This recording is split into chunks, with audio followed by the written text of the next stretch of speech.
Olá, seja bem-vindo ao nosso estudo de hoje. Em nosso último encontro, nós aprendemos que, a despeito de todas as perseguições enfrentadas pelos cristãos, eles protegeram a verdade e permaneceram fiéis às doutrinas apostólicas. Ainda que milhares fossem aprisionados e mortos, outros surgiram para ocupar os seus lugares. Tertuliano, um escritor cristão do segundo século, chegou a afirmar: o sangue dos mártires é semente para a igreja. Entretanto, uma grande mudança teria lugar com a conversão nominal de Constantino no ano 312 e a oficialização do cristianismo como religião oficial do império. Os cristãos começaram a ceder e heresias e práticas pagãs lentamente começaram a se infiltrar dentro da igreja.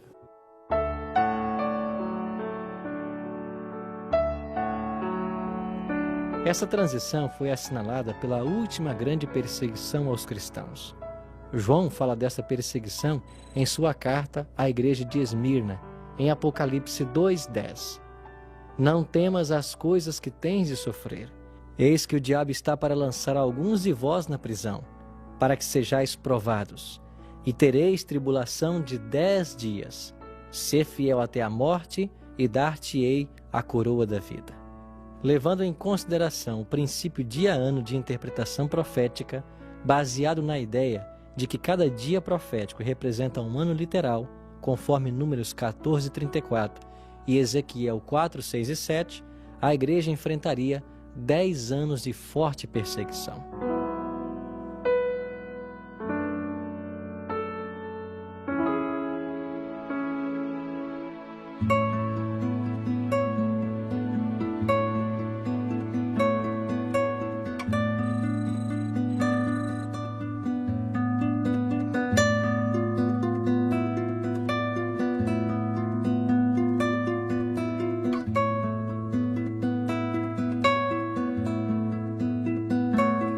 Este período, na história, se cumpriu dos anos 303 a 313. As fortes perseguições do imperador Diocleciano fez com que os cristãos fossem expulsos, tivessem suas casas confiscadas, a religião foi oprimida e tiveram até o risco de perder sua cidadania.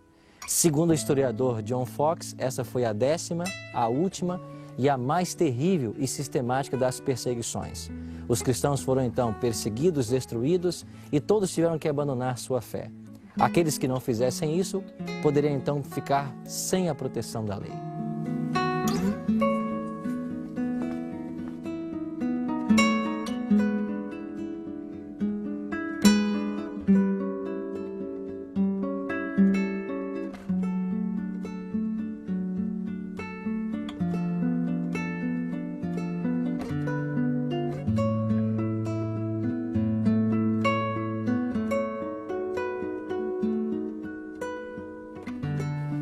Neste período de 10 anos, os cristãos eram encerrados nos templos e depois ateavam-lhes fogo, com todos os membros no seu interior.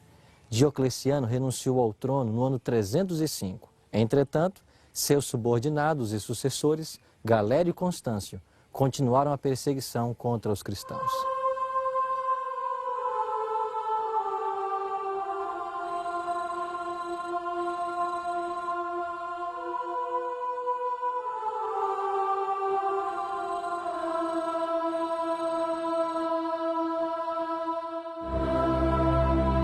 Esta perseguição durou até o ano 313, quando Constantino, o primeiro imperador cristão, fez cessar todos os propósitos de destruir a igreja, assinando o Edito de Tolerância de Milão.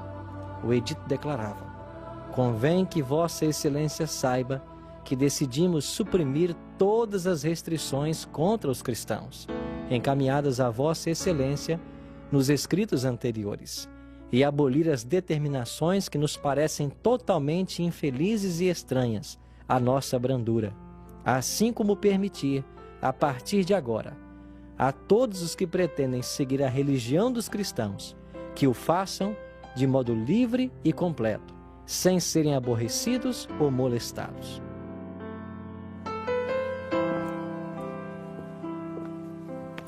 Este edito declara que o Império Romano seria neutro em relação ao credo religioso. acabando oficialmente com toda a perseguição, especialmente do cristianismo. A aplicação do edito fez devolver os lugares de culto e as propriedades que haviam sido confiscadas dos cristãos e deu ao cristianismo e todas as outras religiões o estatuto de legitimidade.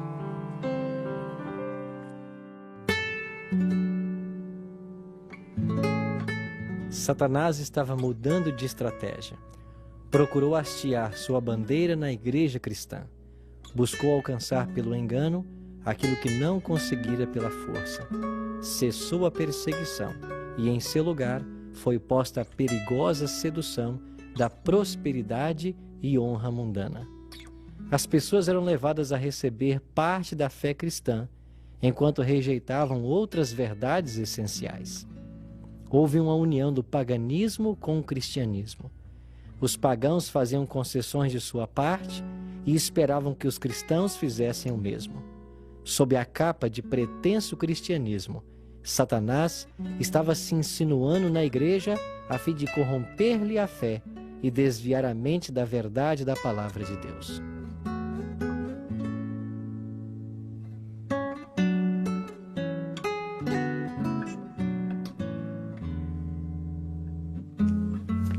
Em 305, Diocleciano renunciou ao cargo. Quando ele renuncia, nós temos 4 aspirantes ao poder, sendo Maxêncio e Constantino os 2 principais. Esses se enfrentaram no ano 312, na ponte Milvio, a 16 quilômetros de Roma. Constantino declarou que, antes dessa batalha, ele havia visto um sinal no céu, uma cruz luminosa, escrito In hoc signos vinces, ou seja, com este sinal vencerás. Constantino venceu Maxêncio, que morreu afogado ali, no rio Tibre. Em 330, ele transfere a sede do seu poder para Constantinopla e, mais tarde, adota essa cruz como símbolo do seu exército.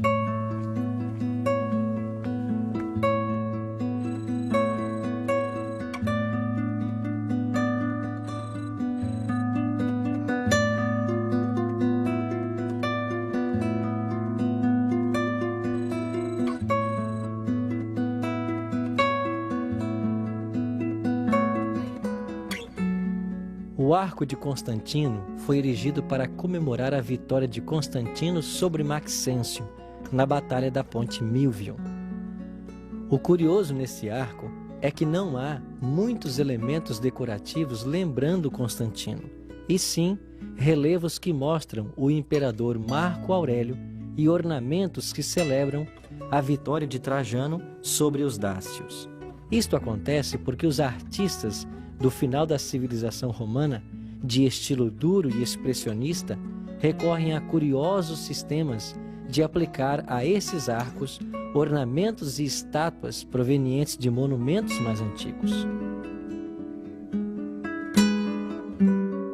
A poucos quilômetros do Arco de Constantino, nós temos a Basílica de São João de Latrão. É a catedral do Bispo de Roma, o Papa. Seu nome oficial é Arquibasílica do Santíssimo Salvador.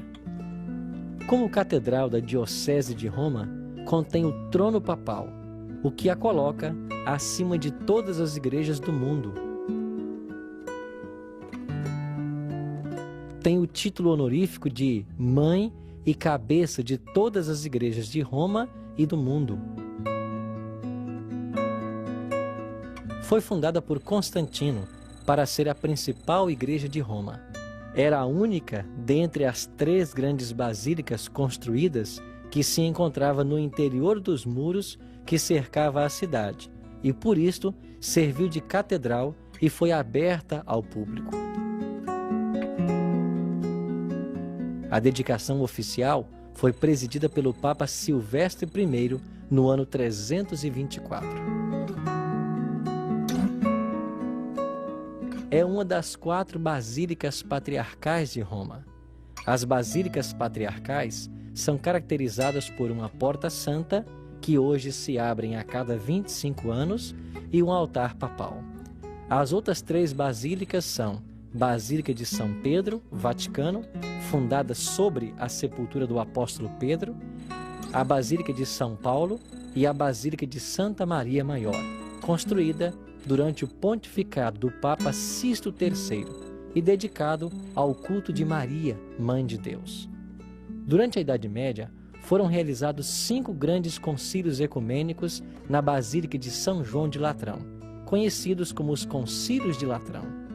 Sua modificação mais importante data de 1650, quando o Papa Inocêncio X chamou Francesco Borromini, que transformou a Basílica de 4 naves laterais em uma igreja barroca.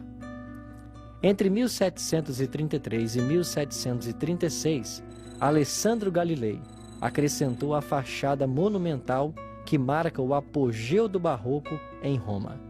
Altas pilastras e colunas dividem a parede em 5 seções com uma central.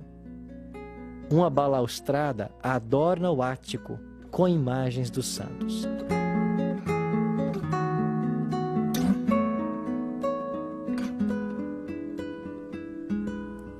Até 1309, ao lado da Basílica, se situava a residência do Papa, cujo resquício ainda é visível na Capela Sancta Sanctorum e na Scala Santa.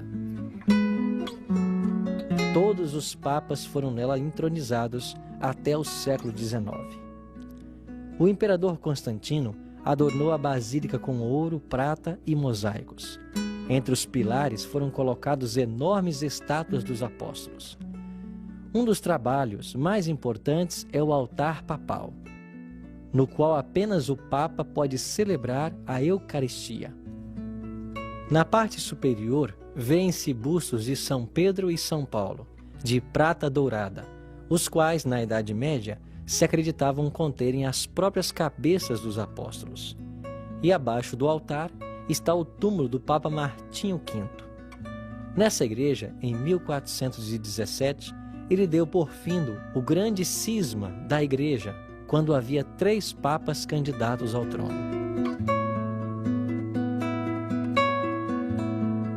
No lado meridional da basílica, nós temos o batistério octogonal de Latrão, que é provavelmente o mais antigo do cristianismo, considerado o protótipo dos batistérios. Foi construído por Constantino, que teria sido ali batizado. Na praça, temos o Obelisco Laterano, que é o maior obelisco de Roma, com mais de 32 metros de altura. Este obelisco foi construído na época dos faraós Tutmoses III e Tutmoses IV, 15º século antes de Cristo. É proveniente do templo de Amon, em Tebas, no Egito. Foi transportado para Roma pelo imperador Constantino II e colocado nos Circos Máximos.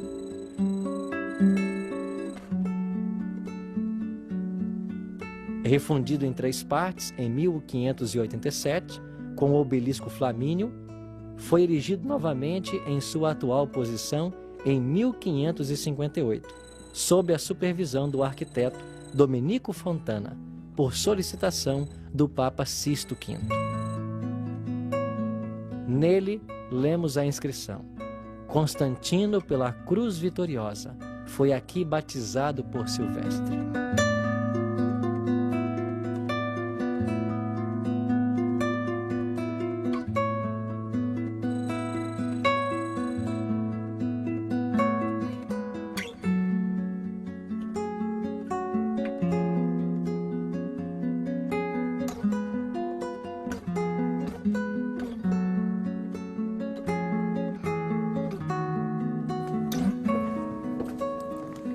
A conversão de Constantino causou grande regozijo no mundo religioso. E sob o aparente manto de piedade, as tradições começaram a se infiltrar dentro da igreja. O paganismo tomou conta de toda a cristandade. E esses ritos e essas cerimônias cada vez mais foram colocadas no culto e na fé cristã. A maioria dos cristãos finalmente se consentiu em baixar a norma e começou a haver uma união entre o paganismo e o cristianismo.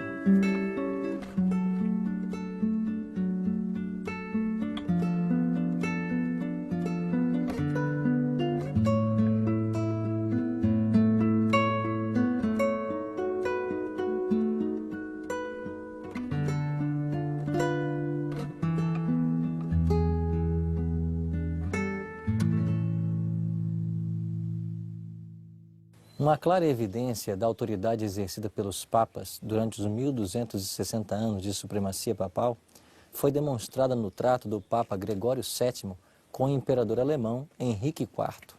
Pastor, conte-nos essa história. Estamos aqui no castelo de Canossa, no norte da Itália.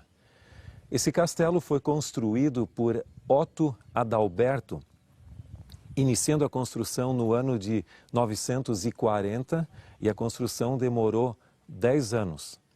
A localização geográfica é muito estratégica. Não só a visão ampla é bela, mas a rocha é íngreme, dificultando muito o acesso. Além disso, na construção foram colocadas 3 fileiras de muros, tornando o lugar na época praticamente inexpugnável. Um incidente muito importante ocorreu no ano de 1075.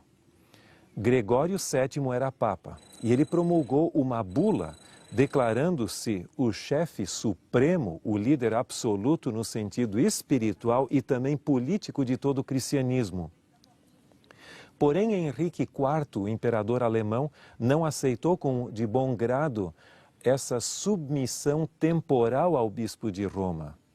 Além do mais, Henrique IV acusou o próprio Papa de um envolvimento sexual, ou seja, adultério, com a condessa Matilde, que morava nesse castelo aqui.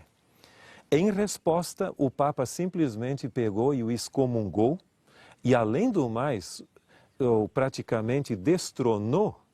Portanto, sua estabilidade política estava em jogo. O Papa Gregório VII era muito amigo da condessa Matilda, que morava aqui no castelo de Canossa, e decidiu passar até mesmo o inverno de 1076 a 1077 aqui nesse lugar.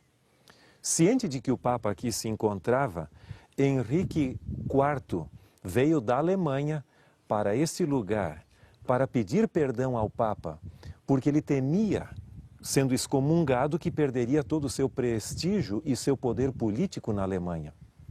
Quando ele aqui chegou, com pés descalços, vestido como um penitente humilde, com pouca roupa, o Papa não o recebeu imediatamente.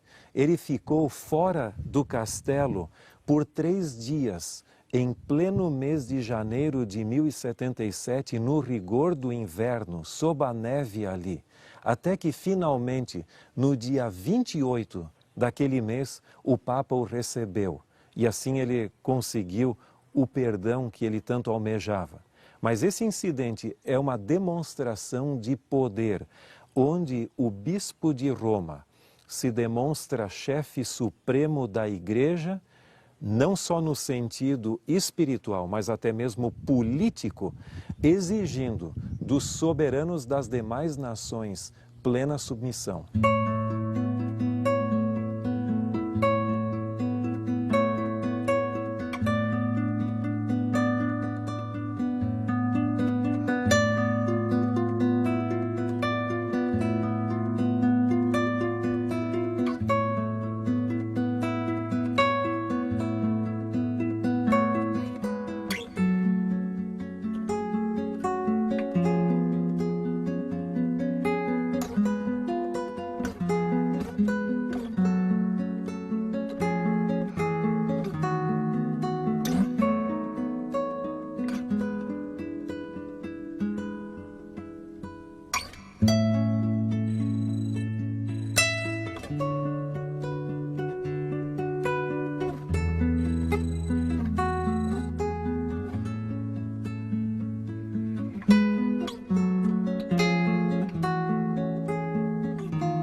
Pastor, por que o cristianismo se afastou das verdades da palavra de Deus? O cristianismo pós-apostólico sofreu o mesmo processo que nós já mencionamos em algumas ocasiões, que é, depois da morte dos pioneiros e daqueles que conheceram os pioneiros, normalmente o movimento religioso acaba sendo reabsorvido pela cultura que originalmente tensionava reformar. E foi exatamente isso que aconteceu com o cristianismo, em geral. Enquanto os cristãos estavam mais concentrados em Jerusalém e na Palestina, o cristianismo tendia a ser mais conservador e leal aos princípios da palavra de Deus. Mas no momento em que o cristianismo saiu para o mundo helênico e depois para o mundo pagão em si, ele não conseguiu suportar a tentação paganizadora do Império Romano. E muitos dos elementos da religião pagã acabaram sendo incorporados, melhor dito, e absorvidos pelo próprio cristianismo. E como foi o fortalecimento ao longo da história da Igreja Romana? Haviam vários bispos e eles tinham basicamente a mesma influência entre si. Mas mais e mais o bispo de Roma chegou à conclusão de que ele era superior aos demais bispos da sua época. O que contribuiu para isso foi, por exemplo, a conversão de Constantino em 312, quando o imperador romano se tornou cristão. Isso fortaleceu bastante a igreja cristã. Um outro fator interessante foi, no caso, a transferência da capital imperial de Roma para Constantinopla, em 330. Com isso, o bispo de Roma ocupou o espaço que até então era normalmente exercido pelos próprios imperadores. E ele ficou sozinho aqui em Roma para exercer essa liderança e ocupar esse espaço que fora deixado pela transferência do imperador Constantino de Roma para Constantinopla. Além disso, você vai ver que um dos maiores teólogos católicos, considerado Santo Agostinho, ele escreveu entre 413 e 426 a sua famosa obra intitulada A Cidade de Deus. E aquilo era uma proposta de uma teocracia cristã, logicamente liderada por Roma. Carlos Magno, o imperador, procurou colocar na prática os princípios expressados na obra de Agostinho. Outros fatores contribuíram, como, por exemplo, a conversão de Clovis, dos francos, que deu força e apoio à Igreja de Roma da perspectiva ocidental. Posteriormente, Justiniano contribuiu também significativamente do lado oriental do Império Romano para dar força à Igreja de Roma. Agora, essa perseguição e este domínio duraria por quanto tempo, segundo a profecia bíblica? De acordo com o livro de Daniel e também do Apocalipse, isso duraria por 1260 anos. Ou seja, você tem vários períodos, você tem a expressão tempo, tempos e metade de um tempo, mencionada em Daniel capítulo 7, verso 25 e repetida no capítulo 12 também. No Apocalipse é usada a mesma expressão, bem como 42 meses e 1260 dias. Elas são sinônimas e representam esse período, que historicamente tem sido datada de 538 até 1798, quando o general Berthier veio, aprisionou o Papa e o levou a cativeiro. E isso foi interpretado por muitos como um cumprimento da profecia bíblica, como o vigário, filho de Deus, podia ser aprisionado por um exército e levado para outro lugar. Muitos criam que isso tinha um significado bíblico e chegou-se à conclusão que dali para frente naquela data começou o tempo do fim que se estenderia até a volta de Cristo. Pastor, que lições podemos tirar da experiência desse poder e do fato como a palavra de Deus foi esquecida, as verdades lançadas por terra? Isso ensina para nós hoje adventistas e para os cristãos modernos alguma lição? Eu creio que Deus sempre tem o seu tempo. Muitas vezes parece que as coisas prevalecem numa direção, mas o Deus que controla a história tem o seu tempo apropriado, no qual a verdade é restaurada a despeito de todas as dificuldades e problemas que ocorrem. E um ponto importante é, nem sempre a maioria tem a verdade. Pelo contrário, normalmente o poder da tradição é muito mais forte ou seja, o peso da inércia da tradição é muito maior do que a gente imagina. E muitas vezes o processo de restauração da verdade é tão insignificante, tão singelo, tão modesto. Mas eu creio que, a despeito de toda a suntuosidade que possa haver em relação com a tradição cristã, nós precisamos, como Lutero e outros reformadores, nos apegar aos ensinamentos da palavra de Deus, literalmente, exceto quando é claro o simbolismo, e viver por eles a despeito das consequências.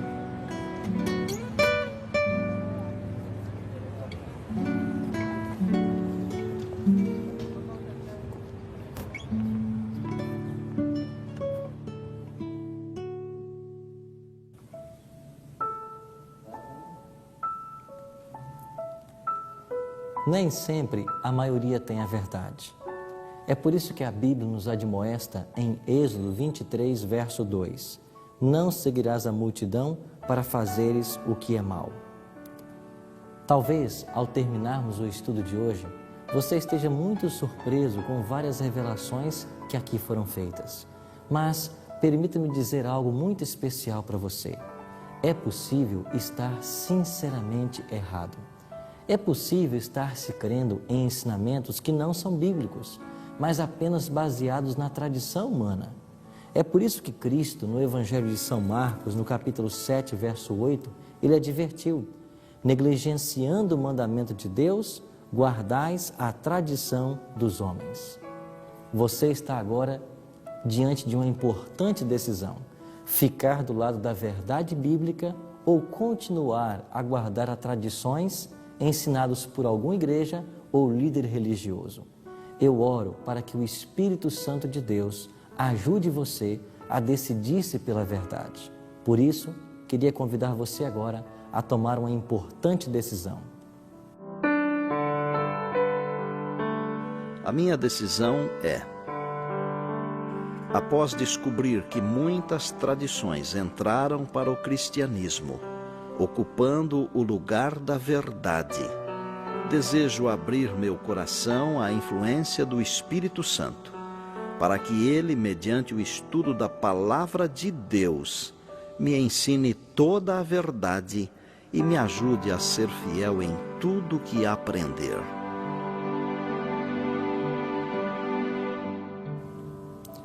Se esse é o seu desejo, ore comigo agora. Bondoso Deus e Pai, ajuda-nos a termos sabedoria para buscar o conhecimento da Tua Palavra, que nós não nos prendamos às tradições e ensinamentos humanos, mas que o Teu Espírito nos ensine as verdades da Tua Palavra e que nós recebamos a graça dos altos céus para permanecermos fiéis a todos os Teus ensinamentos. Isso te oramos em nome de Jesus. Amém. Ainda que falsas doutrinas e heresias tivessem sido incorporadas à doutrina da igreja, a verdade de Deus não ficaria para sempre esquecida. Deus, em vários países, levantaria um movimento de reforma. Um desses povos, os valdenses, povo piedoso e simples que habitava o sul da França e norte da Itália, manteve por mais de 1000 anos acesa a chama da verdade. Em nosso próximo encontro, aprenderemos com mais detalhes sobre a sua história.